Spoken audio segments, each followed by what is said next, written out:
ایوار باش گهدار و تماشاوانین بویر اف ام خلک کنوش برنامه پیوجویا کوچ برکی آنگو مسیرت مخترب دوی برنامه ده ام بحثا سرپیهاتی چیروکا کوچ برکی سرکفتی دکن میوانی مایه ایشف کوری باجار قامشلو دکتور زارا صالح ویش بریطانیا میوانی مبه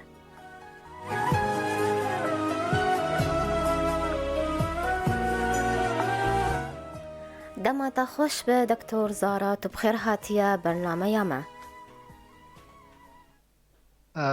إيفار باش سلاف ريج بوا تبع وحمو كسين جو داري المتكن وسباس بوا بو في درفتها سپاس دەست پێکێ پیرۆز بێ باوەڕنامە و سەرکەفتناتە بهێویا سەرکەفتنێندن سباس قلكي دەکتۆر ئەم دخوازن هون هینێکی بەحسا ژیانە خوال وڵات بکەین بەریگۆون هەرن بلغاریا هەرن بریتانیا ئەم دخوازن بەحسا ژیانە خوال کە لە قامشلۆ تشتێ هەری گرنگ دژیاناوەدە زاروکتی برئانینتە هەواڵینتە هینێکیت بەحس بکە بله يعني از بخا جگونده تنوريما يعني جونده كبير رجلاتي قام شو زوده دايق بوما ونا خوي سركم لور كرد باش از القام شلون بردوام كرد وكي ديجي من لزانكويا الصوفيا البلغاريا من عندنا خو الأكاديمية بجشكية بلنديا زانكويا صوفيا بردوام کرد بشي درمان سازي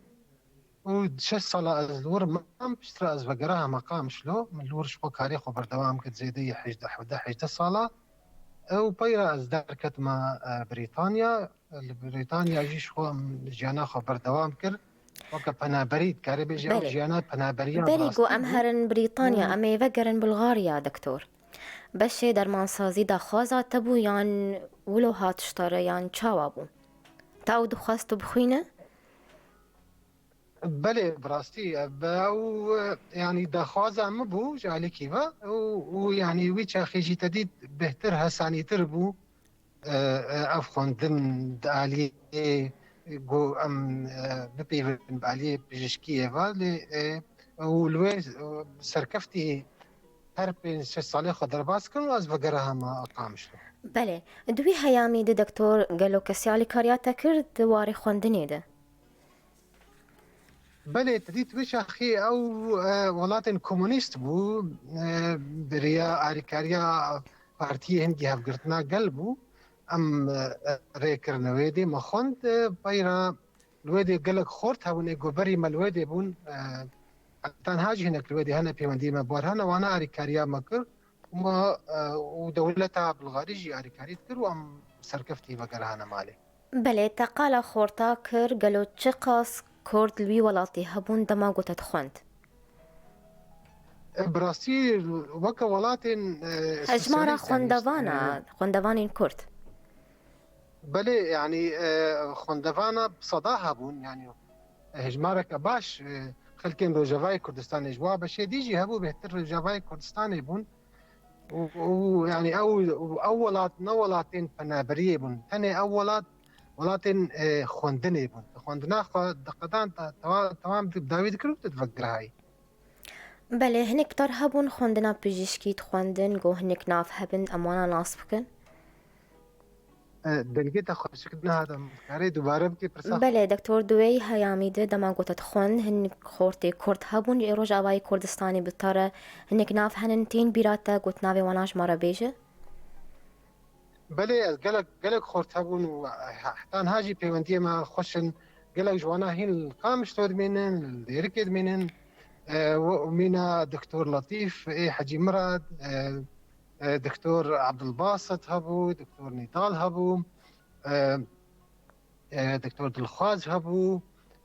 قلق خورت هبون ايقو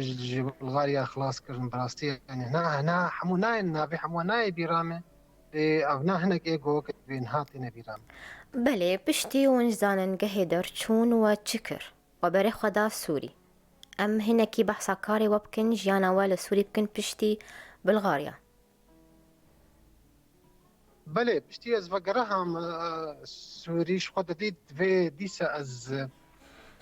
باوەڕنامە خۆ وەکە بێژنێ تعدیل مەچێ کرد حتا ئەوژی خوندنەکە پلەیەکە خوندنێ بوو وبەیرە دەست کارێ دەرمانسازیە کرد 17 ساڵە لە سووری و تدیت وی چاخیژی از حەبژینا خۆ لەیلا ناس کرد باجارێ تربەسپیە بوو ئەم ئەو کە دوێ پشتی نۆت و ساڵە 1950دا من ئەو خواست وم ما وەکت بێ نەگولێس قسنە دەستێ هەفدا ئەو ژیانە خۆمە دەست پێ کرد. باشە. جارکێدن هون کۆچبەر بوون دەستپێکێش بۆ خوێندنی بوو لێوێ جاری وەبەرێ خۆدا بریتانیا سەدەم چ بوون؟ بڕاستی دەرکەتنا من ینی بەری vê krîza Sûrî çend mehekî bû ینی hinek astengî hebûn jî û ji alîkî ve xwest ez hinekî hewl dim ez herim vê ezmûna Brîtanya jî tecrübe bikim min got ez ê meyzênim kavê rewş çawa bê piştî mehekê em ez hatime Brîtanya dît êdî ew krîza Sûrî dest pê kir êdî em neçar bûn em li wê dê man û me berdewam kir jiyana xwe. بەڵێ وێن بەرێ خۆدا بریتانیا هەلبەت وە بەرێ خۆدا فێربوونە زمانی بریتانی و چاوە وەخواهینی وێ جوواکێ کرد جوواکێک نو بوو لەسەرتا. بلێ بڕاستی gelekî zehmet bû ji ber sedem gelek sedeman yek jê gava bar dike ji welatekî tê welatekî nû yanî wek got ji nû re jiyanê dest pê dike ji tevlî got ya herî zehmet jî ziman bû ê min zimanê me خوندنا بعربي دل سوري فرنسي بولي جنوب دست پێ کرد زمان بخوێنم من ئەبنا بڕاستی gelek زەحمەتیە وێ هەبوون هەڤژینا من بمرە ئاریکار بوو vرداش بەرگوبەری ئەو مامۆستا ئینگلیزی بوو سووری ئەبژی هۆکارێکی باش بوو me dest bi خوندنا ziman kir hemû pileyên ziman ê gotê nexwestin min li vê de xwendin û di peyre jî me dest bi gelek xwendinên dî kirin weke ez çûme karê xwebexşiyê van rêxistinên ê got alîkariya penabera dikin wa zimanê xwe jî pêşxim û min dibere jî ew sertefîka ya wergerandinê ji bo ez karim pê kar jî bikim dibere min xilas kir ji wergerandina ji kurdî îngilîzî ji عربî îngilîzî carna bulgarî îngilîzî jî min بەڵێ ئەو کارێتە خوبەخش کارێتە تەواوی te çi dikir بۆ ڕێخستنا دوێ dema got min dixwend ew karê xwebexş dikir pey piştî zimanê min hinekî baş bû min dest pê kir kar bi rêxistinên ê got alîkariyê penabera re dikin û bi wezareta tenduristiyê re karê wergerandinê de evna bêhtir ev bû dibere jî min xwendinê xwendina dî dibere dikirin yek jê weke xwendina ji ber got ez bixwam ez weke nivîskar bûm min xwest ez zimanê xwe ê nivîsandinê akademî jî ê çîrok nivîsê xurt bikim ez çûm min korsekê salekek kursa dibêjne creative writing yanî kitaba dahênerî yanî kitaba lebdaiya min dawî kir di vê derbarê de. بەڵێ دکتۆر باشە دوی واریدە te çi xelat wergirtine em behsa wa xelata bikin شخوات ديك من تشتكي ديجي متخصص از بيجم من بايرة ايدي دست خوندنا نما نا اي بجشكي يعني اي درمسازي كر من تقديمي ماستر كر لزانكويا كوفنتري او بيجني دا بيس اند كونفليكت ستدي او لكولينين خوندنين عشتيه ويعني بەڵێ ئەمێ بهاتانە سەر ماستراتە لێبەری vê ماستری متخواست بەحسا وا خەلاتێ خۆ بکەن و دوارێ کارێتە ئێ خۆ بەخش دەستەندە بوون ئەو چ خەلات بوون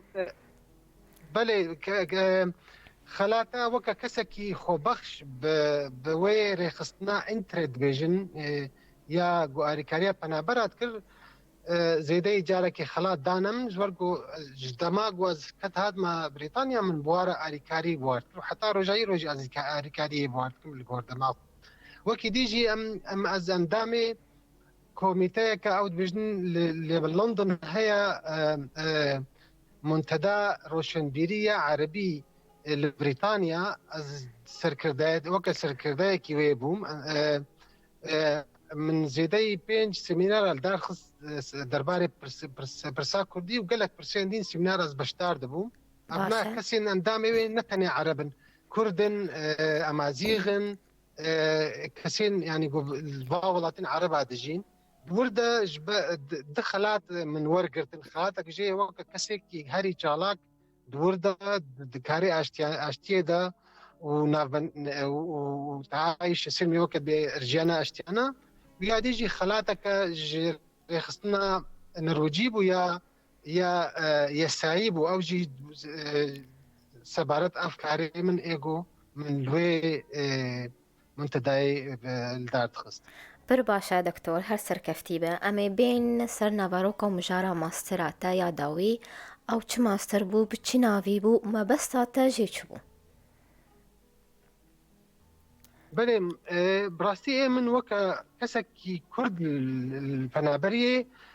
من ديت انه ازجانا خود في از داغرم از سود بقرم جفي هبونا خل في ولاتي يعني من خديت وكا باليوزكي اي خديه ناسنامه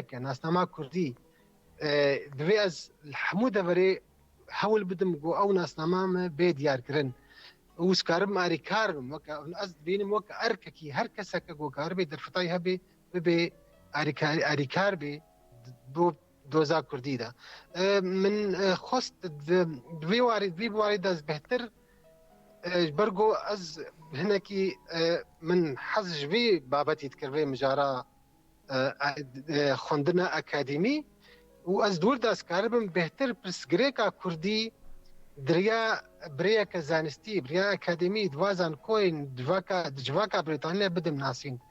او ماسترجي بجنه ده بيس ان كونفليكت ستاديز يعني خوندنا اشتي و ليكولينين لهف نافنكاريه يعني لهف كرنا يعني چارەسەریە كريزان يك جي برسكريكا كرديه و كريزا سوريه بو يعني بهتر يعني بەێ وەگوت خۆت بینن تو دبێژە وەک بالیۆزێ دۆزا کوردی دکتۆر دکارت چ پێشکەشی کووردا بکە دکار چ ئالیکاریاوا بکە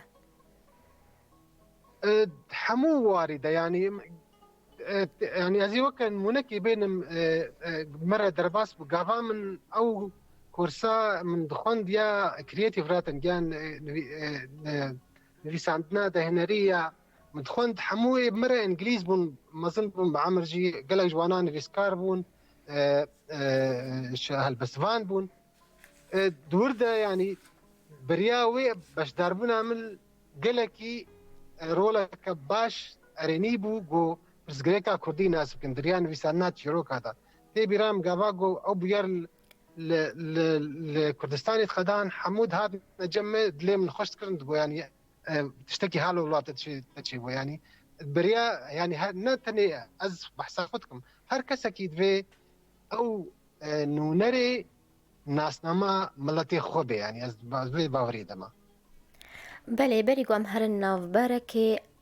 مامۆستێنتە خەلکی بریتانیا ئێگوتوانە ناست کە نەری ناوانە لەسەرتە چی و لەسەر کوردان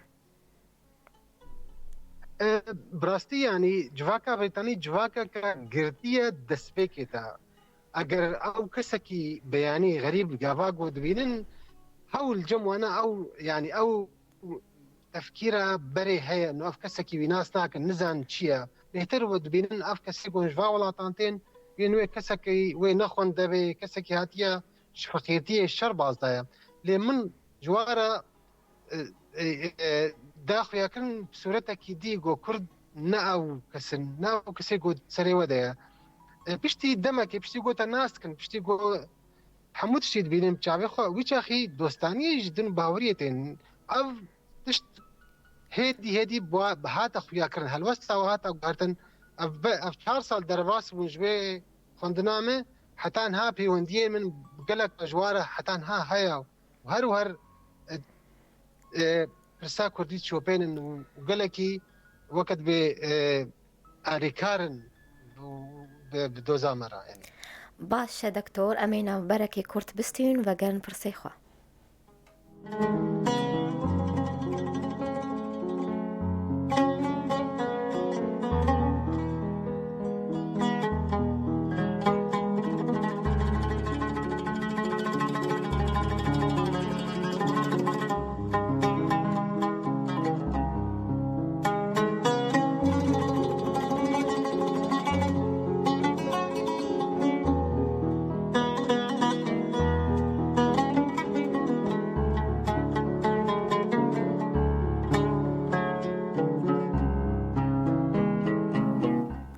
جارکێدن هون بخێر هاتنە گوهدەڕۆ تەماشەوانین بویەر FM دەوێ خەلەکە نوش بەرنامەیە پێڤەژۆیە کۆچبەرەکی میێوانێ خەلەکەمە دکتۆر زارا ساڵح ji بریتانیا مەرەیە.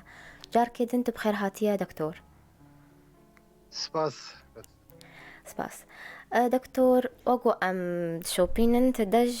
دەرمانسازیە قەریای تەبەرێ خۆدای بەرهەمان ji ber çi؟ براستي يعني اف تشتكي از جي حزدكم قلكي يعني از خوا يعني كاري سياسي كاري اكاديمي از بيني موك اركا كالسر من يعني از بيني اركي منه يعني ابنا وقت بمنتي لي ان في ساندن تشتكي از كاني بح جي حزدكم انها بهتر درفت الجمه هي شويك ازاد والسربس از كاربم وان برهمي خو وان تشتكوا من جي حزدكر از بن في سينم ابناء افسدمي السركيه واز خود وردت بينم بهتر على دي بله ادمرد ازي كاربم ديسا برفانيه وقت بيت بردوزا حبونا منطقه كده مش برجو ام بيوستي اما حموا شوي حبونا ملتكي هبي بله اما بين سر برهمن تا باخذن او تش برهمن وبتش زمانان بله خۆیان پەدید دەسپات ویساندنێ ئەمەس کوردی بهتر خۆت بینم نا زمانەی منە ینی زمانی دایکەیە و بە عەرەبیژی و بە ئینگلیزیژی vê dawiyê dest pê kir bi Kurdît ez gotara her war gotarê siyasî ez dinivîsênim her sê zimana gel wê nivîsandina çîrokê lê bêhtir ez xwe dibînim زمانê Kurdî de lê ji ber ku zimanê îngilîzî zimanekî zimanê her kesî ye zimanekî navdewletî ye ez dixwazim derbasî civaka Brîtanî bibim civaka cîhanî bibim bi nivîsandina bi îngilîzî. Belê ew berhemata ya Kurdî bi çi navî bû? Çîroka te? Berhema Kurdiya û pirtûk bi navê Tenûrî mêjû û landikê zarotî ye evna piştî serdanan berî 3 sal ez hat me Rojavayê Kurdistanê em biryara me hat ez vegera min nivîsand êdî ev ser dîroka gundê min e êgozlê dayîk bûma û gelek şêweyên gelek serpêhatî û çîrok û dîrok tê de heye yanî Belê evna taybet ser vê babetê ye. û ew bi zimanê erebî bi çi navî bû? Bi zimanê erebî تديت من رومان نفيسيا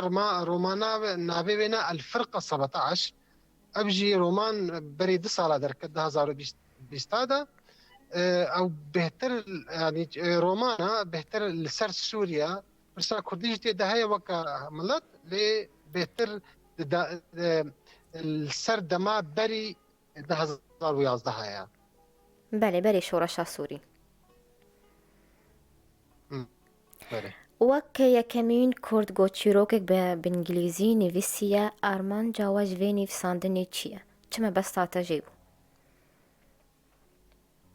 وەکە بەرێژیم گوت ئەس بخوا حەش نویساندنا çîrokê romanê dikim Lê bi zimanê îngilîzî erê bi zimanê îngilîzî ha piştî got zimanê min îngilîzî baş bo yanî hevê radaya ku ez karim nivîsandinê jî bikim min dest pê kir ji bo ez yek jê ez karibim derbasî civaka Brîtanî ya roşenbîrî ya siyasî ya civakî bibim ji ber ku civakeke gelekî berfireh e û zimanê îngilîzî zimanê cîhanê ye ev yekiya didû از خوازم دریا و نویساندنه دا بگهما حمو دنگیم بگه حمو الین جواکا بریتانی وگا کسکی کرد يعني او نيا كسكي كرد بيد ياركرن جو كرد خدي طلانتن خدي حزرن خدي كارن ببنا شويك اكتيف ببنا اندام جواكا بريطاني دجبرجو ازنها خدي رجز خدي جنسية بريطاني ما كسكي بريطاني لي از بري جوز بريطاني ما از كسكي كردم از خوازم دنگي ما بگه حمودة وري جبر براستيجي بریا ویژه بریا چیروکی بریا نویساندنی امکارن درباسی جواکی ببین برحتی او نرین و هلوستا جواکی براستی یا بریتانی تی گوهرتن یعنی کردان ناز دکن نتنه گو کرد میرند شرده لی اگر ببینن دواره ویژهی ده دواره روشنبیری ده جی پیوستا ام خبوا بدن ناس کرد. بله اف برهمات بچناویه قد هنكي سرب آخر دكتور؟ بله برهم خود چیروکا زاروکا یا چیروکا زاروکا هناك فانتازيا هناك خيال تيدا هيا تمني 6 ساله حتى 12 ساله كتا برايم خناف او جي هنرمند القامش مدمني خناف صالح او بخوا او هناك صورت ويند هندروي چیروکی دهنا وقاطي درب جوي شكر راستي سپاسويتكم و ابنا بهتر يعني نافروكا به سر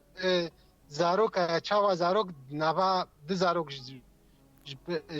مكتبه دست بيدكن كفنا شبكه جورد چنا شاهنشاهيه ك بن عرده جوجلك خيالتي ده نافي اسمه ستوبيا. بله جواکا بریتانی چاوا نزیکی وی برهمی بون چاوا اف چیروک دیتن براستی گلکی جواکا بریتانی گلکی اریکار بمرا شخواف چیرو گوا من ویسی پیشی لوی کورسامی یا کریتیو رایتینگ یاگو نویساندنا دهنری وقتی نو نویسان بشک جه پیش واه حوالی خواه کورسی خوند وقتی مجوار خوند تفدجي بهتري وا قوتن قو اف تشيروك ذي بلا يعني افنا تشيروك قال لك يعني هلوستا قال لك بال دمشق غير دي هنا كي تشيروك برفرح كر ونهاجي يعني الجور جو بلا بو سرانسري بريطانيا هيد ام دورا ما حكي بلا ونويا اللي قال لك برسفين خوش واخفتين خوش سروينا عطنا بيساندن جالي زاروكن وخندنا جالين هن بريطانية دوستي ميكو خندنا يعني اشتكي باشا دكتور بروجي انت دمين بيش دا چنه تحمو وارادا تي خندنا دكتورة تي بردوان بك تشاوا بك براستي نها هندك تشيروكيم كومك تشيروكيم كردي هيا خوازم نيز ايصال ويسايد دوا برهاف بخمو از بلاف بكم افيك وتشيروكا كديجي هيا بانجليزيه زاروكا نهال سرت خبتم بس خوازم ويجي دمن بيدا خلاص بكم اللي وكا برساتج بوي بي اتش دي بوي دكتوراجي براستي هين من بريار ندايا تبلغوا دكتورة ما ايه جانكويج مرة قوتن يعني قبام ماستراخو قد خلاص كرقو اگر تبخوازي تكاري جمع دكتوراه بردوام بكي لي ابناجي هن بريار داوي ندايا جبر هنك تشتن ناف دستيم دهنا دوي از خلاص بكم ازي ميزين ميدي ازي بريار اخو بدم كازي بردوام بكم يعني جي تشتكي ديتر باشا لروج آوا زاننگه کردی چی بونه گلود بالاوت هی هون سردان روج آوا بکن و لهون دری زاننگه کار بکن براستا بله براستيجي يعني تشتكي جهه شانازیه گوازان کوی کردیجی الرجابا دینا واکرن هلبت ويكي ماسيتي دهبن لي وكا دستيك تشتكي قلكي باشا بله هون چاود بینن خوناخا خوندنی لروج آوا هون چاود بین گر شوپاندناوا باور دكم يعني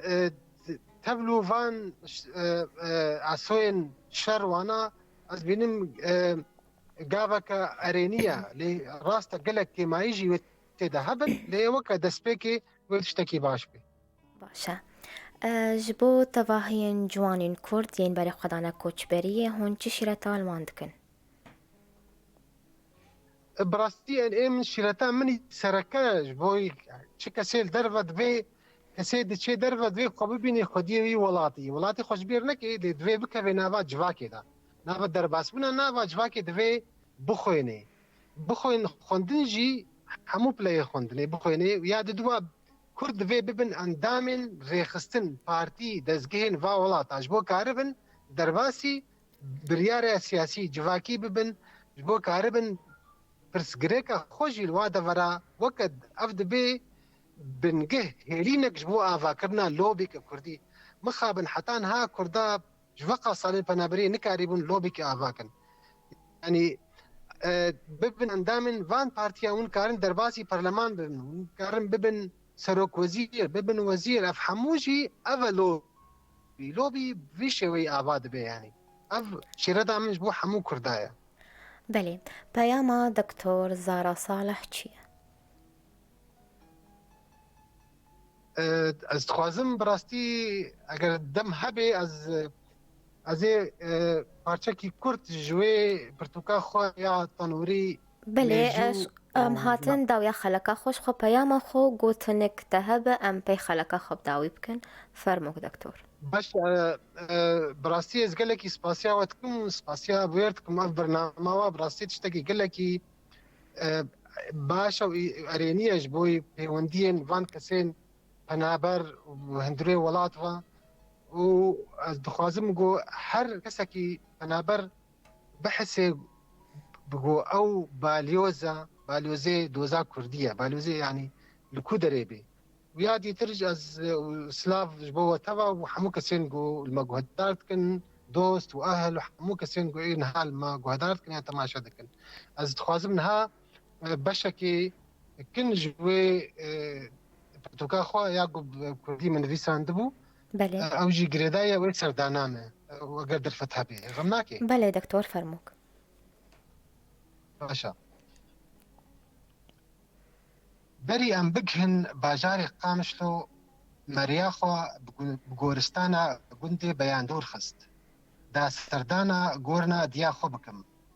چونکی مد اغرا داویدا خاطر جهب نخوست بو گاوات پیشیا گوندوا من بری خدا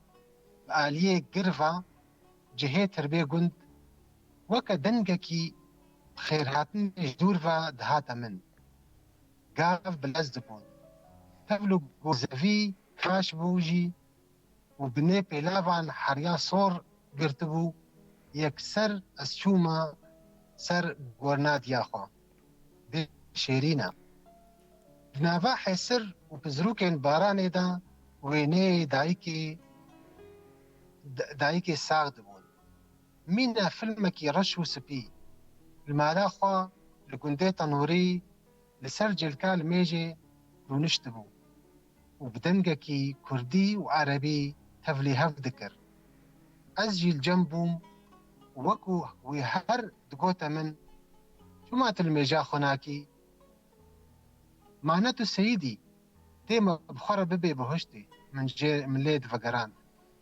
ايدي ما اخافتن بردوان ذكر وديسا ترسا چیروکن هیامن بری و من هر لجم خو دنویسین مخاطر جهف خواست و ایدی از درکتم تپیرا ما بری خدا دیاره کلی و تین ناسکرن بگورستانا گندی تنوری سپاس بو پرخوشه دکتر گلک سپاس بوتا گوروت بو میوانی من سرکفتنیش بوتاش با کاریتت خوازم و جیانک خوش بوتا زر سپاس بوجی سرکفتنیش برد خوازم سپاس ودمي وحمود من خير بشيد سپاس دکتر ام به ویرانگی هاتن داویا خلکا خوام به هیوینن و دمک خوش مردر باز کرن سپاسیا میوانی خودکم دکتر زارا صالح گوش بریطانیا ماربو سپاسیا حوالی خودکم لسر کنترول و شنا زندی شیزر و شیرین حتی جارک دن چاشمک دن بمین کیف و خوشی